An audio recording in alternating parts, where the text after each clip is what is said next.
It is a book on 21 days of being able to pause intentionally with great courage and compassion, to not compromise what you know you deserve.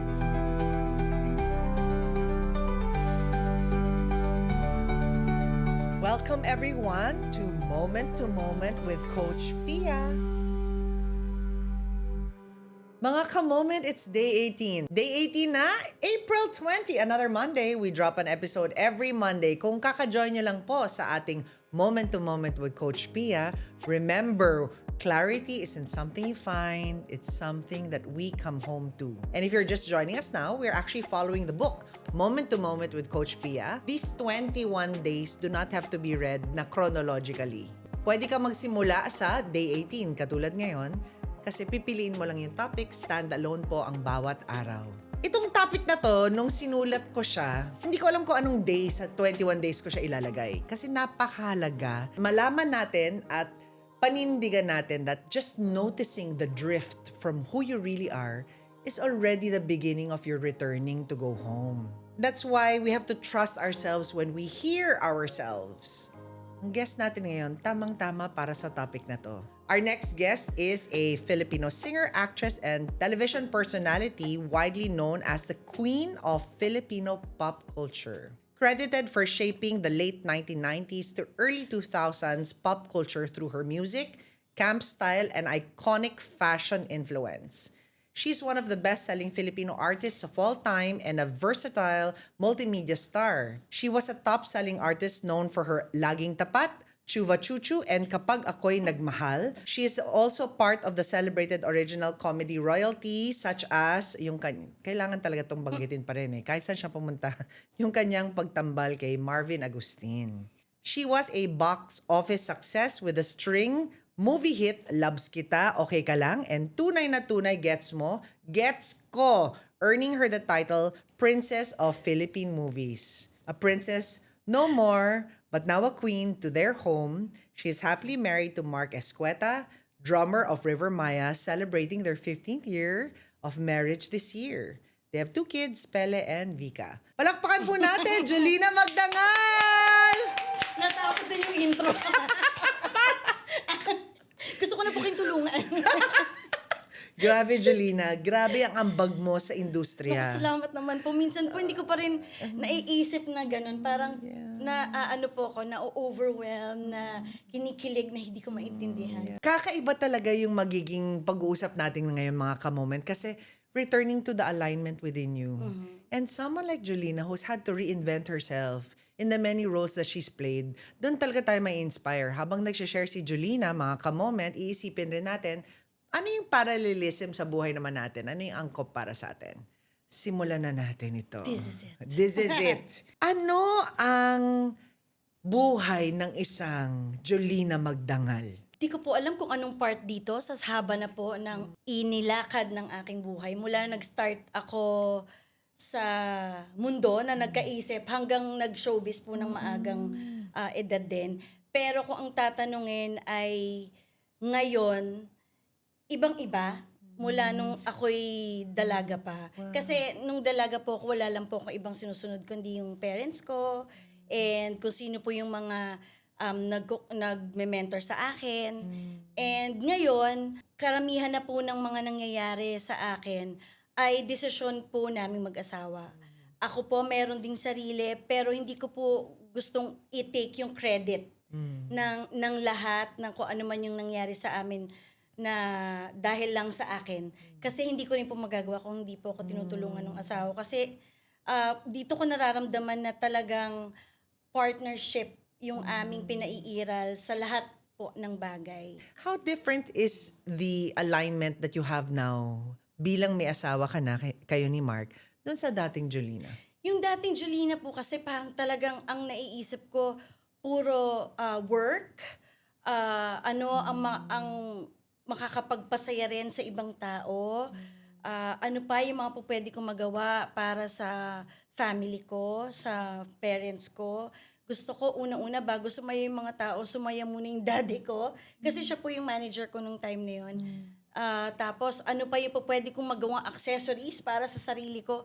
Puro ganun po. Pero ngayon, lahat po talaga ng ginagawa ko, unang-una gusto ko po maayos pa din because mapapanood at mapapanood ng mga anak ko ito. Gusto ko makita nila, kung meron man silang uulit-ulitin na mapanood, gusto ko yung alam nilang maiko-continue nila yung legacy na gusto kong iwan sa industriya at sa buhay ko. And automatic na po na sila yung iniisip ko yung mga anak ko at yung asawa ko. Kasi pag uwi ko sa bahay, sila rin po yung kasama ko na kumbaga kita ako as kilala talaga ako kung sino talaga ako. Although, kinukwento ko naman sa lahat, I'm being transparent din po sa mga nanonood sa akin.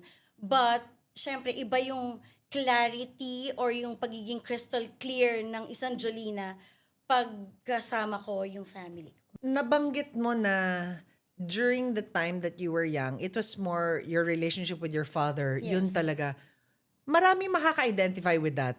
Na kailangan, mahal natin ang magulang natin So, what was that like moving from making your father proud to being the wife and mother you are today?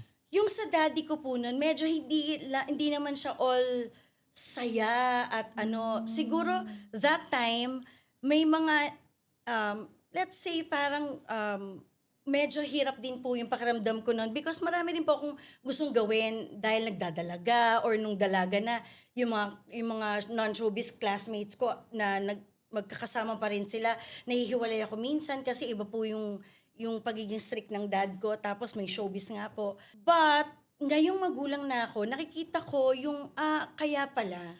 Pero, yung sa dad ko dati, kung ikukumpara ko rin po yung relationship or yung kung ano yung nangyayari noon at sa ngayon, dati po kasi parang, naku, teka, kung ano lang sabihin ni daddy, ipapaalam ko muna lahat, ganun. Ngayon, mas na hindi, itong gusto kong gawin para sa pamilya ko, ito ang gagawin ko today, ganyan.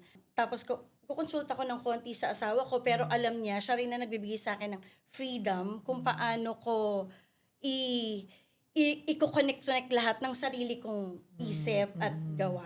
Nabanggit mo kanina kasi, Jolina, na you were really still being influenced by your father hanggat nung nag-asawa ka. Parang, di ba, Yes. yung wow.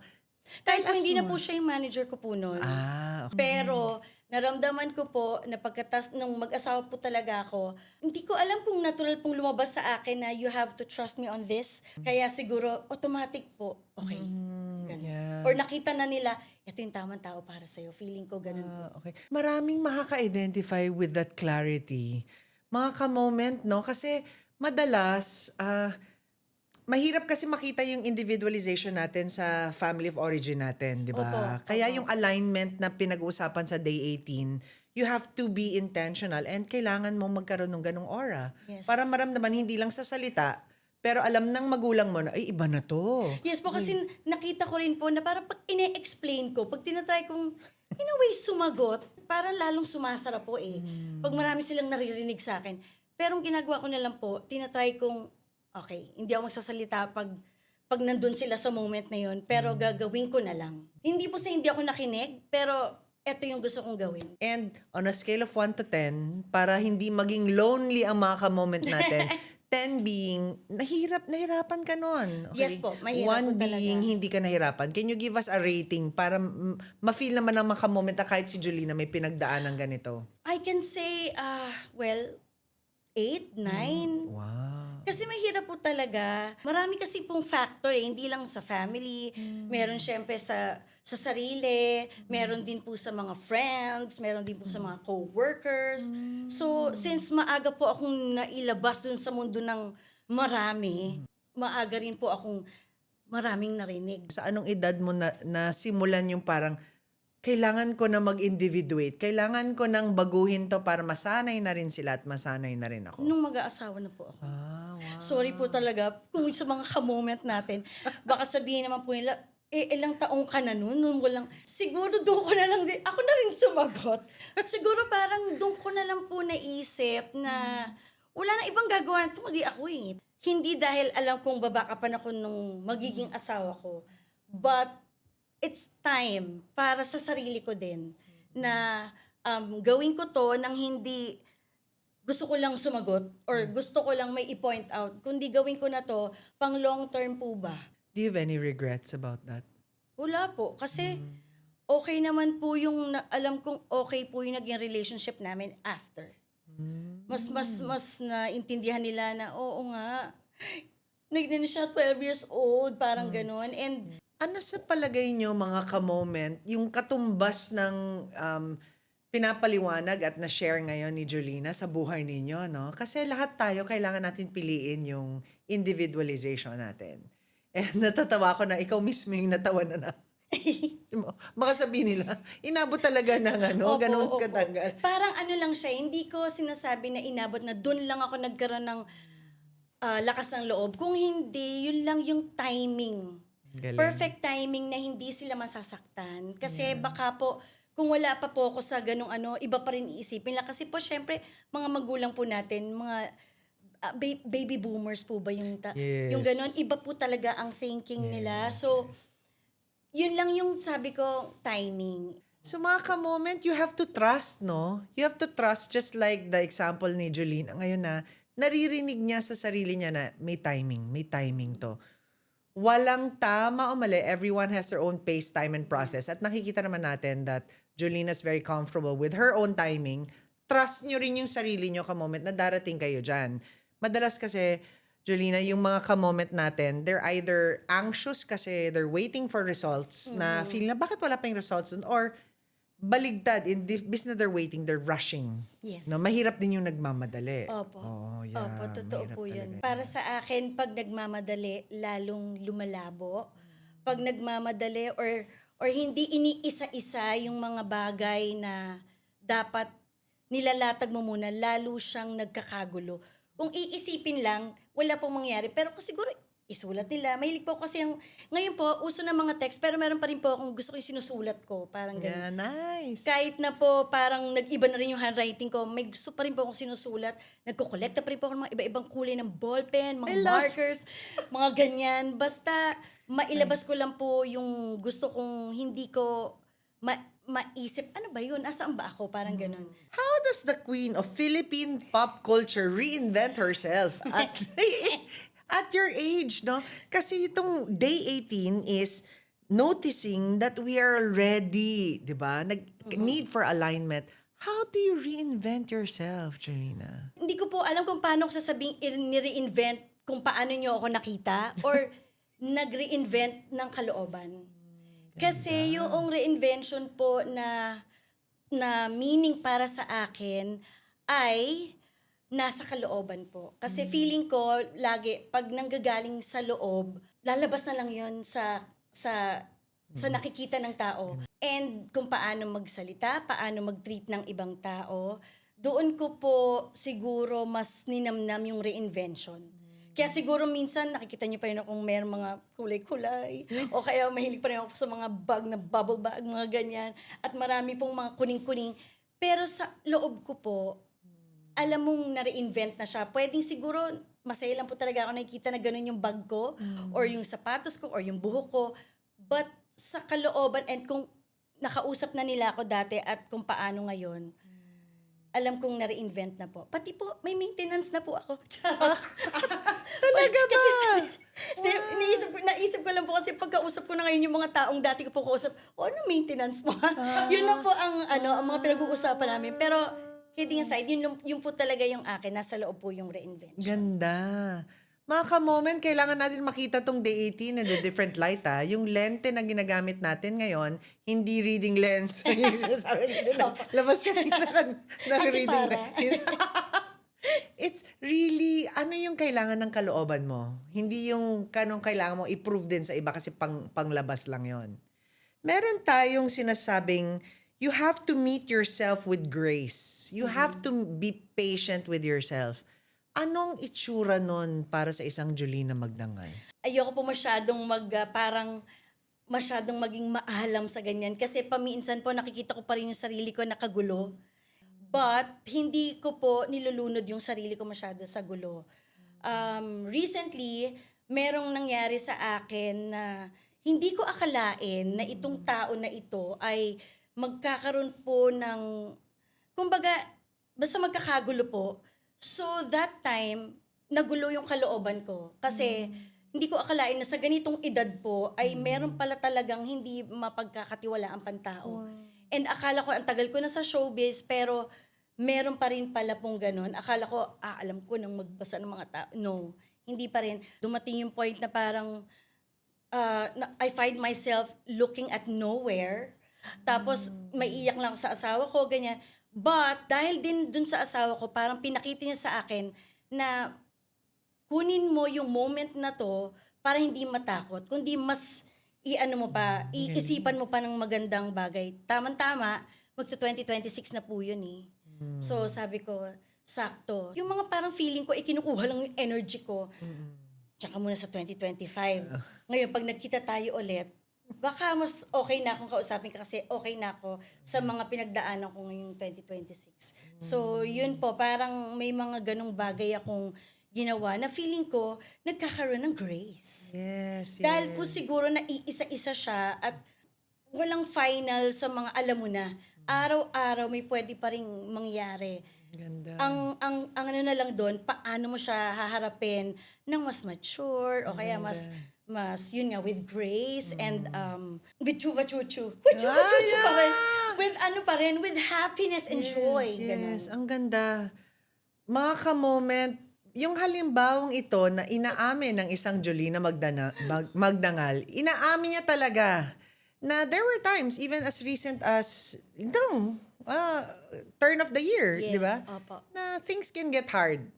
And the way we view things, yung choice of words, para kung saan sabi ng asawa mo, use this as an Yes. opportunity, di ba, Opo. na magbago. Lagi po siyang ganun sa akin. And siya rin po yung nakapagpakita din sa akin na, kasi nagkaroon din po ng time dati, kinakaya ko lahat, ng gawain sa bahay. Kasi gusto ko, ako ang Wonder Woman ng lahat. Yung ganun po na, ang galing ni Mama.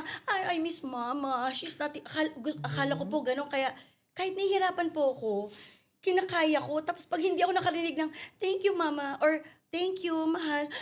Ba't di nila ako na-appreciate? Ganun na po agad. But, yung asawa ko po nagsabi sa akin na okay lang humingi ng tulong.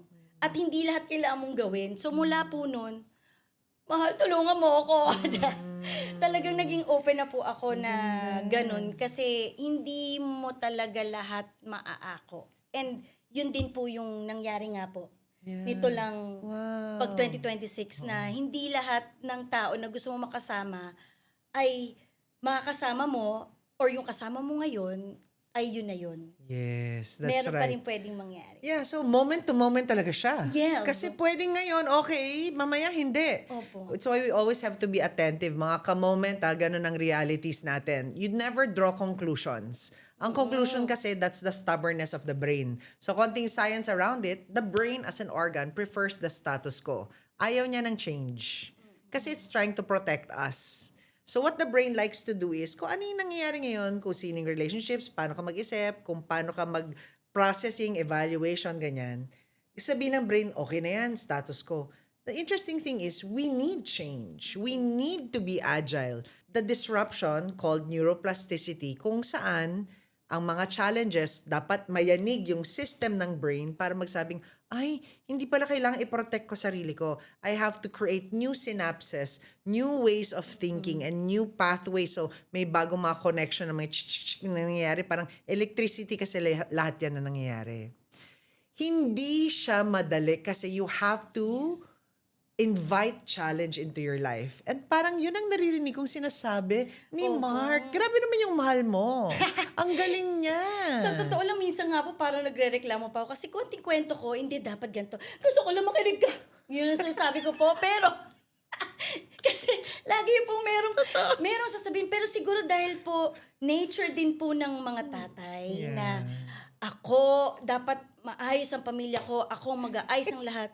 Hindi ko po minsan agad kasi nasasabi na makikinig ka lang ngayon, may gusto lang ako sabihin. Pero iba rin po pag may kailangan ko na solusyon yung ganun. Yeah. Siya po, ganun siya kasi. Yeah. Kung ano po yung gusto ko, sinasabi ko para mailabas ko, siya po, inaayos niya na sa loob bago niya makwento sa akin. Nice. Ako nung po yung tagasabi sa kanya, pwede mo rin akong kwentuhan na. Hindi ako makikisiksik, pero pwede mo rin akong sabihan. Ang ganda ng example kasi 15 years of marriage, no? You've already come through a way of communicating to one another na comfortable na kayo sa isa't isa. Natatawa ako kasi madalas sa mga lalaki gano'n, they're problem solvers. Yung asawa ko ganyan din. Hindi ko pa hiningi yung solusyon. Ginagawa na niya. Ay, gusto ko lang Kaya nga. makinig lang naman siya. Minsan nga, yakap lang pwede na eh. Opo, Kahit parang isang gano'n lang sa kamay. Oh, okay na. Mag-book reading tayo, Jolina. Okay. Ayun na po. Meron Ay, dyan, day kukunin ko 18. na rin po Ayan yung na. aking antipara. Sabi nga nila, embrace your change. At Ang ang ganda! reading nandito na po sa ilalim. Okay, this is it. Ito na po. Clarity is not a fixed destination. It is a rhythm, a dance of reflecting, returning, and realigning. There will be moments when you drift away from the practices that keep you grounded.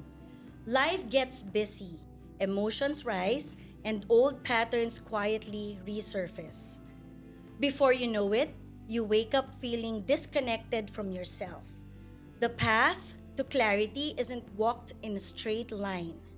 What matters most is the return. The moment you notice you've drifted and you choose to come back home to yourself, meeting yourself with grace even when you stray. Paano siya naging applicable para sa'yo? Siguro po, dahil na rin sa mga anak ko. Because, minsan, pagka po talagang gulong-gulong-gulo po ako, hindi ko po din pagkakailan na minsan, kahit iwasan ko, na ipapasa ko po sa kanila eh. Pero pag nakikita ko yung mga anak ko, parang, hindi naman nila alam ko yung pinagdaan ako, ba't ba ako nagalit sa kanila. So, iibahin ko po agad yung yung feeling ko na kasama ko sila ngayon, hindi nila dapat maramdaman or pagdaanan ko ano yung nararamdaman ko. Tapos parang nadadala na rin po ako. Nice. Tapos nagiging thankful na po ako na, hindi po ito yung para mag-escape lang ha. Talagang nagpapadala po ako sa happiness nila, sa pagiging inosente nila, hanggang sa pati po ako ay nagle-let go na rin. Kasi warrior po ako talaga. Talagang kahit anong sabihin ng asawa ko na nag-overthink ka or nag-worry ka na naman, kasi yung kung ano na yung worst, para ready ako.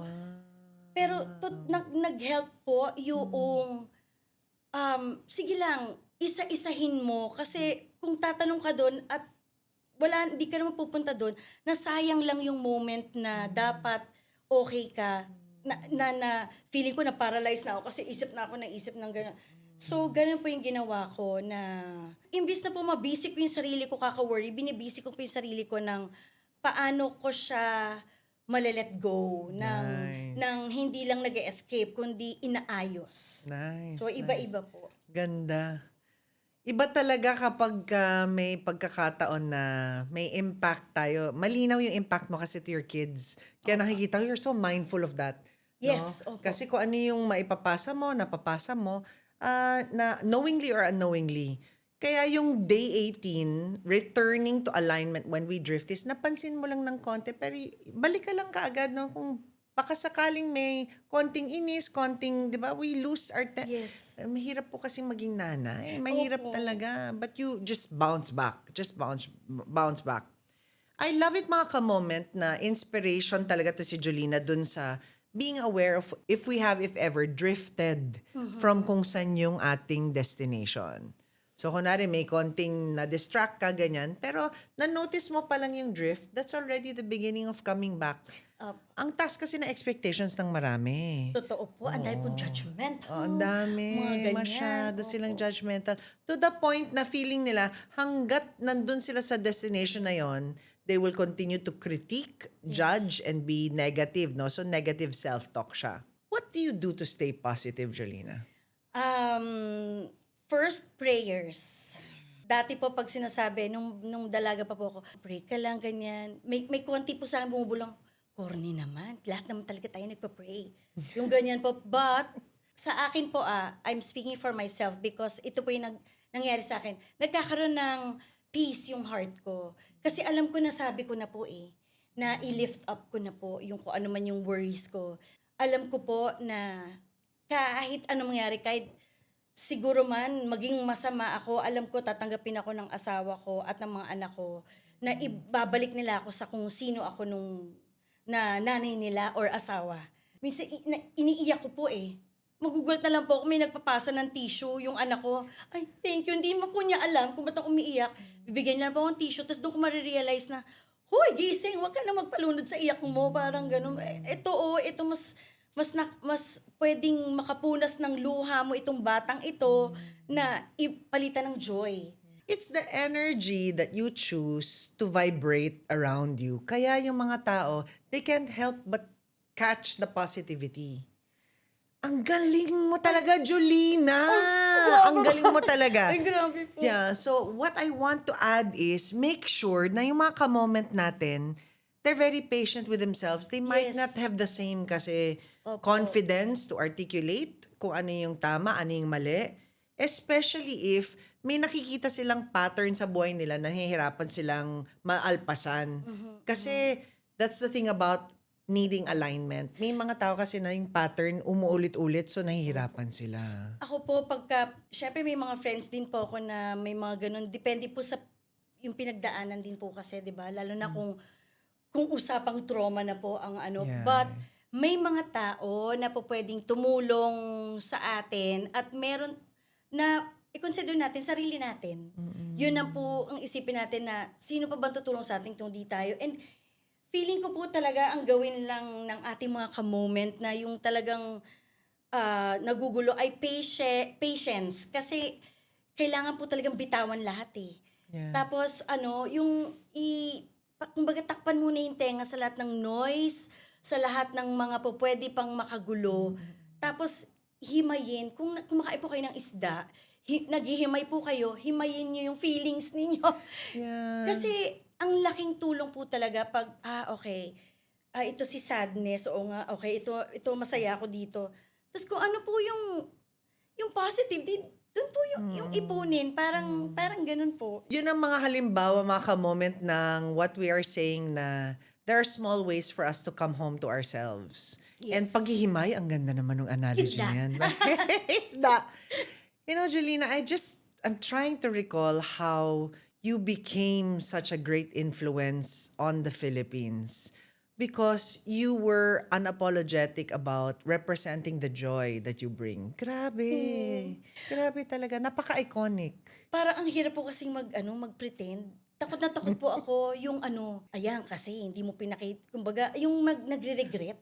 So parang sa akin, ito, ipakita nyo ng lahat. Pero alam nyo rin dapat kung paano nyo kakausapin yung sarili nyo na naipakita ninyo. Ganda. So that self-talk, para kausapin ng sarili nila, Opo. parang practice din yun, di ba? Opo. Yeah, hindi yun naararating kaagad. Opo. Mga ka-moment baka akala nyo, pinapanood nyo, right away may application, no? It's a muscle that we have to exercise.